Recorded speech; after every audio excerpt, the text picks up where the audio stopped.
வணக்கம் நண்பர்களே. இந்த உலகத்தில் மிகப்பெரிய விடை கிடைக்காத ஒரு வினா எழுது கொண்டே இருக்கிறது. இந்த வினாவிற்கு இன்னும் விடை கிடைக்கவில்லை. அந்த விடை கிடைக்காத வினா எது? அதுதான் பிராணன், உயிர் என்று சொல்லக்கூடிய மிகப்பெரும் நிலை. குழந்தை பிறக்கிறது, முதல் மூச்சு வருகிறது, உயிர் வந்துவிட்டது என்கிறோம். அதே குழந்தை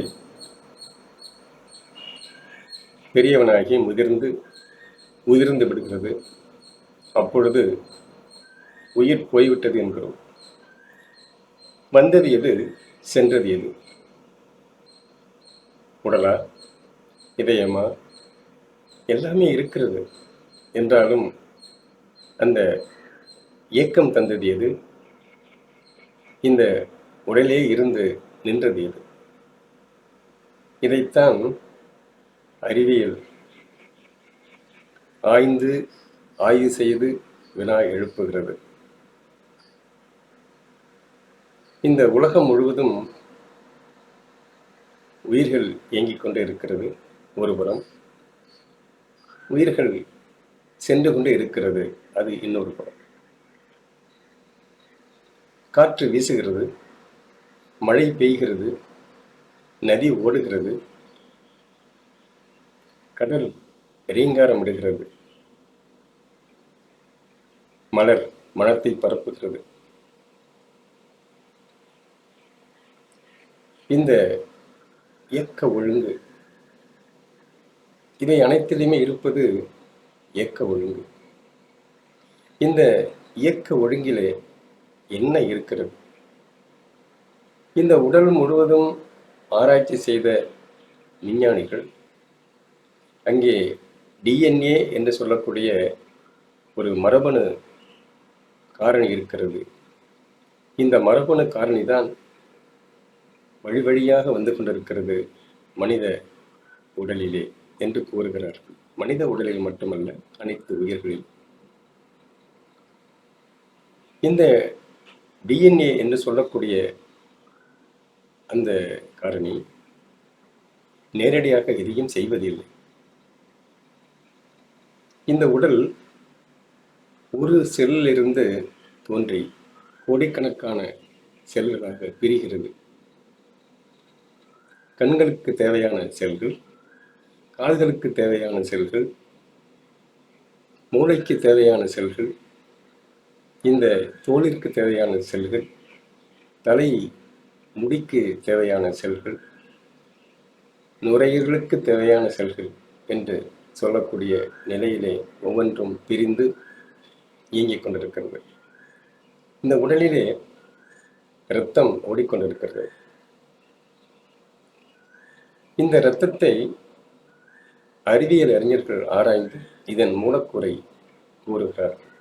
என்றாலும் இந்த இரத்தத்தின் ஒரு சொட்டை கூட, ஒரு துளி கூட இன்னும் செயற்கையாக உருவாக்க முடியவில்லை.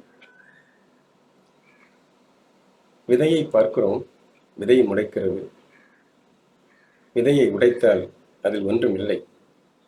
ஆனால் அதன் உள்ளே மிகப்பெரிய மரம் மறைந்திருக்கிறது. அந்த மரத்தை விதையின் உள்ளே காண முடிகிறது.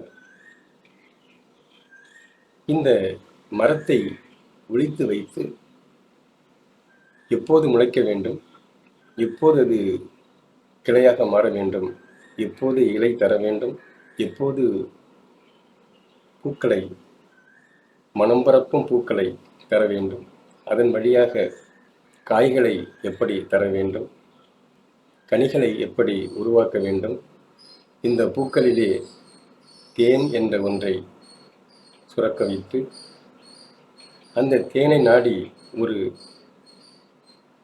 வண்டினம் வந்து அமர்ந்து அதை உறிஞ்சி அதன் வழியாக அதனுடைய இனப்பெருக்கமும் நெற்கதிர்களிலே காற்றின் அசைவிலே அதனுடைய இனப்பெருக்கம் நினைக்கவே எவ்வளவு ஒரு விசித்திரமாகவும் மிகப்பெரிய ஆச்சரியமாகவும் இன்னும் விடை தெரியாத வினாவாகவும் இருக்கிறது என்றால் அது மிகையல்ல.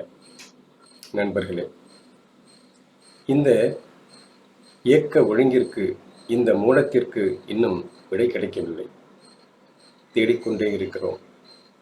இதன் பெயர்தான் பிராணன், உயிர் சக்தி, இன்னும் எத்தனையோ பெயர் வைத்து அழைத்து கொண்டிருக்கிறோம். விடை தெரியாத இனம்.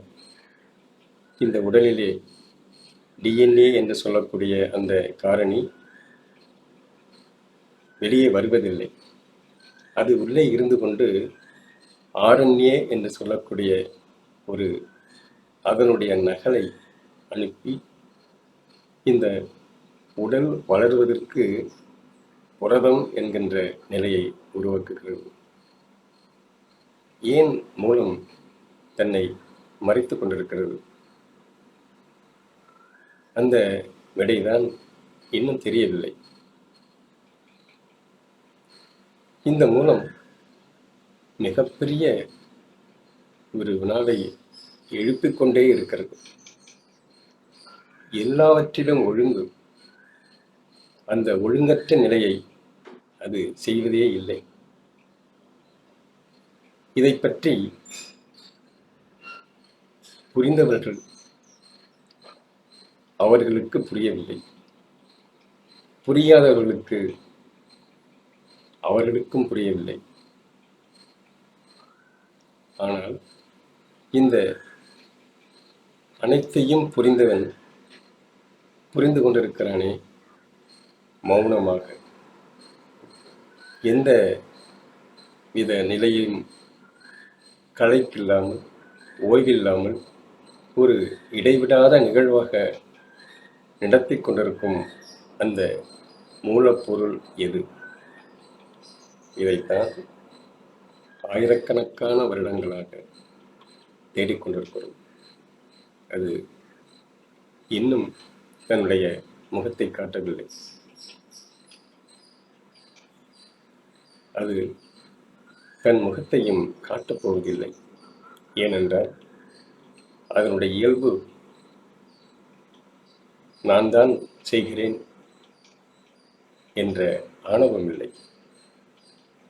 நான் தான் இயக்குகிறேன் என்ற ஒரு வெற்று கூச்சல் இல்லை.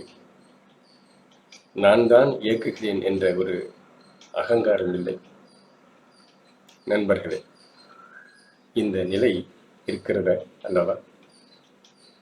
இந்த பிராணன் என்ற நிலை, இது ஒரு உறைந்த ஆற்றல் பெருவெளி. இதுதான் வெட்டவெளி. இது வற்றாத ஒரு இன்ப ஊற்று.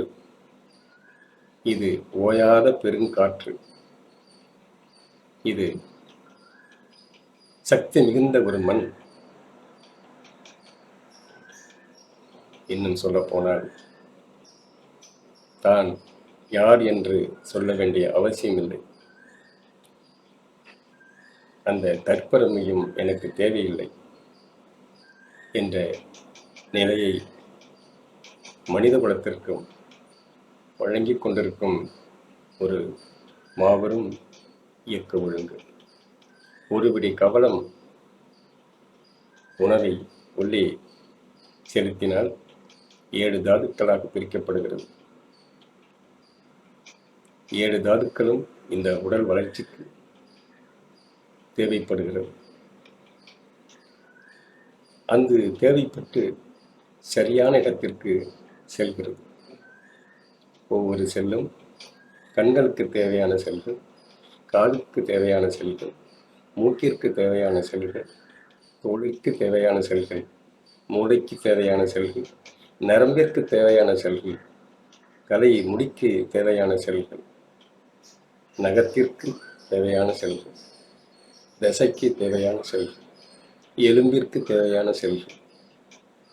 நினைத்து பார்க்கவே மிகப்பெரிய ஒரு ஆச்சரியம் நமக்கு எழுந்து கொண்டே இருக்கிறது. இதற்கான வினா நமக்கு கிடைக்கப் போவதும் இல்லை. ஏனென்றால் இது பெரு மௌனம், அதுதான் இயல்பு. இந்த பெரு மௌனம் கொண்ட வற்றாத உறைந்த மாபெரும் ஆற்றல் இருக்கிறதல்லவா, அந்த மாபெரும் ஆற்றல் தான், அதன் பெயர்தான் பிராணன். விடையை தேடிக்கொண்டிருக்கிறோம். விடை நமக்கு கிட்டப்போவது இல்லை. மீண்டும் சந்திப்போம்.